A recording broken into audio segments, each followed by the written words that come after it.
চিন্তিত মনে হচ্ছে কেন? ঠিকই ধরেছ সেনাপতি, তুমি কি আনন্দে আমার বুকটা ফেটে যাচ্ছে। মনে হচ্ছে আমার রাজ্যের সকল খাবার সে একাই খেয়ে ফেলছে।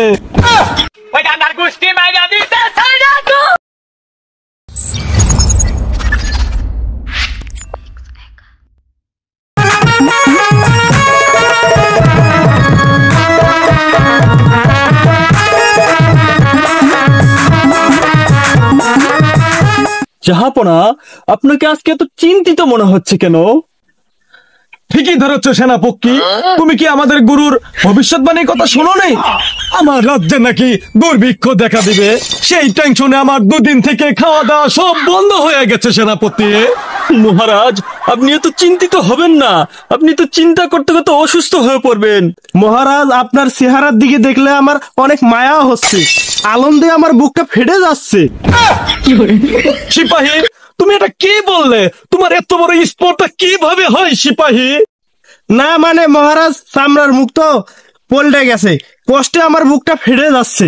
মহারাজ, আমি যেদিন থেকে গুরুর ভবিষ্যৎ শুনেছি সেদিন থেকে আমার না দাওয়া ঘুম খাওয়া সব বন্ধ হয়ে গেছে। আমার চেহারার দিকে একটু তাকান। হ্যাঁ হ্যাঁ খাদ্যমন্ত্রী, তোমার কথা আমার বিশ্বাস হয়, কিন্তু আমার সিপাহী তার দিকে তাকালে আমার অনেক কষ্ট হয়। মনে হচ্ছে আমার রাজ্যের সকল খাবার সে একাই খেয়ে ফেলছে।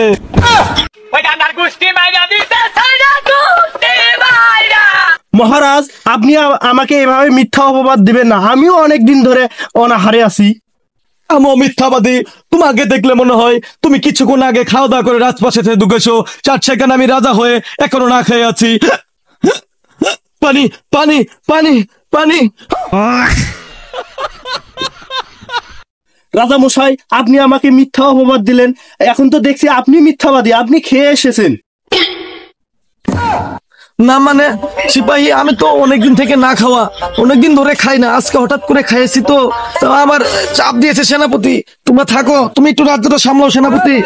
যে রাজ্যের রাজা এত বড় মিথ্যাবাদী, সেই রাজ্যের দায়িত্বের ভার আমি আর রাখবো না। আমি এখনই পদত্যাগ করলাম এই রাজ্য থেকে। সেনাপতি, আপনি যখন পদত্যাগ করছেন আমরা পদত্যাগ করে দেব। আমরাও আর থাকবো না এই রাজ্যে। আমিও পদত্যাগ করলাম। আমি থেকে কি করব? আমরা সবাই চলে যাই একসাথে, চলো। হ্যাঁ হ্যাঁ, চলো চলো, সবাই আমরা চলে যাই এই রাজ্য ছেড়ে।